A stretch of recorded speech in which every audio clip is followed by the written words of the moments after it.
already known, and we're getting it out there.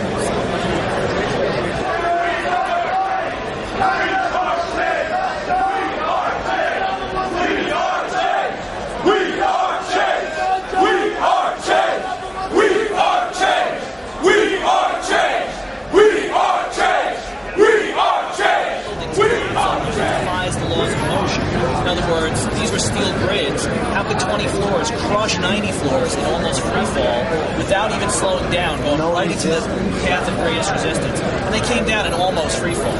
And then if you look at the videos, you know, that's something I can do. I'm not an architect or an engineer, but you see them, they're not just falling, they're exploding violently, cascade, almost like a volcano with debris shooting outward. Like it was and that debris ended up like, you know, streets away. They found like bone fragments and human remains on rooftops like 3 streets away. So, and then, you know, all kinds of molten metal was left under the footprints of the buildings. But not just the 2, because then we get to the biggest smoking gun of 9/11, which is the 3rd tower which fell that day.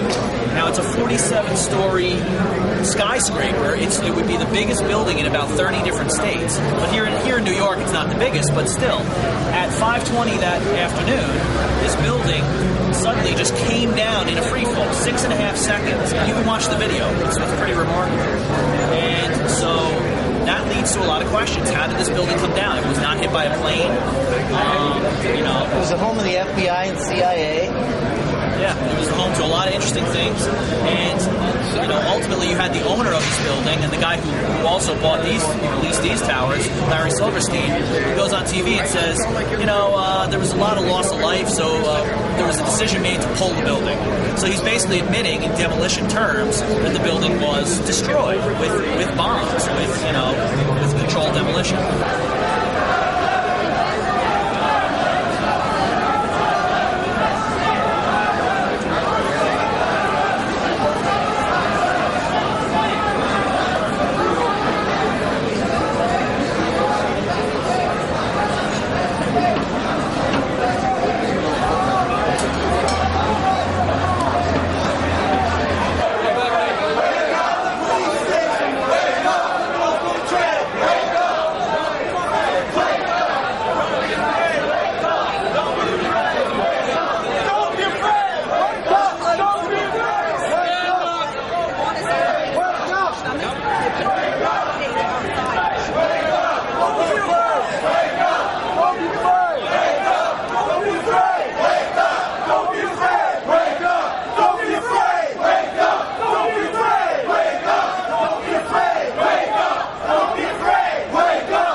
It says in the Bible you have to be honest, you have to tell the truth.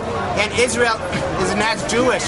Israel says this is my land because the Bible says it's my land, but they don't keep the Bible. You know, they have gay parades in Israel, but it says in the Bible this is a sin. We Jews, we were exiled. We were not supposed to have a state because we Jews sinned against God. So Israel, the Zionism is not Judaism. They go against the Bible. And most important, it says in the Bible you have to speak the truth. And the official version is a lie. There's so many evidence that it's a lie. You know, it says one of our great rabbis, Rabbi Wasserman, said that the Holocaust was God's punishment to the Jewish people for Zionism. And these people, they're not Jewish, they don't represent us. It's an oxymoron for them to call themselves Jewish. Not for the Zionists to call themselves Jewish. Yeah, well, yeah, of course not. Well, my synagogue, where I go to, they're not Zionists. They don't talk politics. And as a matter of fact, I protested against the Israeli Day Parade 2 months ago. I'm a member of this organization, Jews United Against Zionism. Oh no, absolutely not. Let me tell you none of this. People compare Jews to the Holocaust. Now that's not my own grandparents to all Holocaust survivors. And people should realize that the blood of the 6 million Jews isn't any more red than the blood of the millions of Iraqis and Afghans who are killed. They had nothing to do with the 9/11. One of the 19 alleged hijackers came from Iraq and Afghanistan, and America's making a Holocaust, a real Holocaust against 10 countries whose citizens and commanders had nothing whatsoever to do with 9/11. The blood of the Jews isn't any more red or precious than the blood of the Palestinians, Iraqis, Afghans, Libyans, Yemenis, Syrians who are being targets of Americans' bombs, and Serbian Orthodox Christians, too, and Iraqi Syrian Christians. Jews talk too much about the Holocaust. They don't care.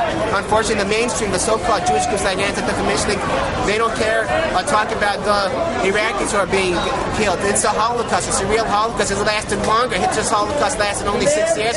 America's Holocaust in Iraq lasted 20 years, and Afghanistan is 10 years. This is a disgrace, which unfortunately nobody talks about it. Oh yeah, I heard of him. Yeah, he's a good man. I mean, we have a different philosophy because I am Orthodox Jew. I'm an Orthodox. And I feel bad for the Palestinians, but he's a good man. He speaks the truth. I respect him. I respect anybody who stands up against the status quo.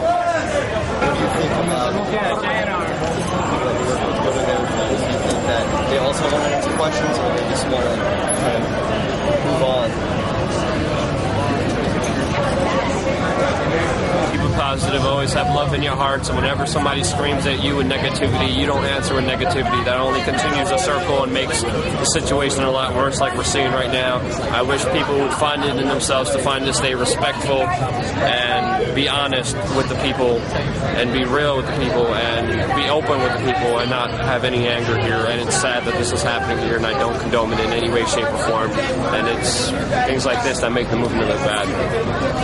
I don't want to be a part of it. What time you come back?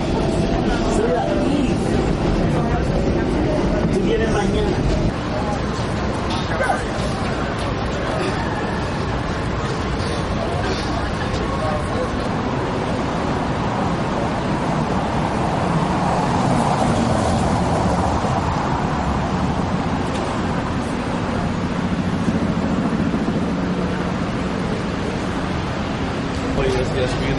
Documenting the whole thing.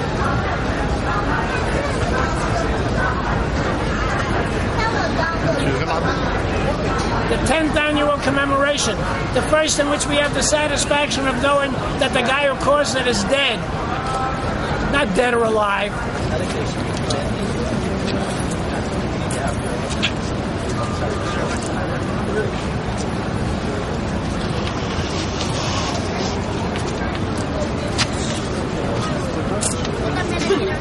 No law, no due process, no trials. Like Bin Laden was assassinated. They could have captured him, interrogated him, gotten information from him. Instead, they'd rather just assassinate him. Like a crime gang does to someone that may say something about them. And a generation later, they're going to come back and kill us, more of us. Then we kill more of them. Kill, kill, kill, kill. And nobody says forgive. And I say it's time to just give up with the vengeance and try to love our enemies for once.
So I put my thoughts together and wrote an essay about 9/11 I'm Richard Gage, architect of 20 years, and the founder of Architects and Engineers for 9/11 Truth.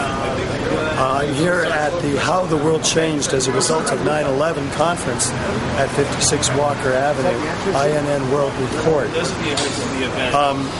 We're speaking here in concert with many others who have gathered to speak the truth about 9/11.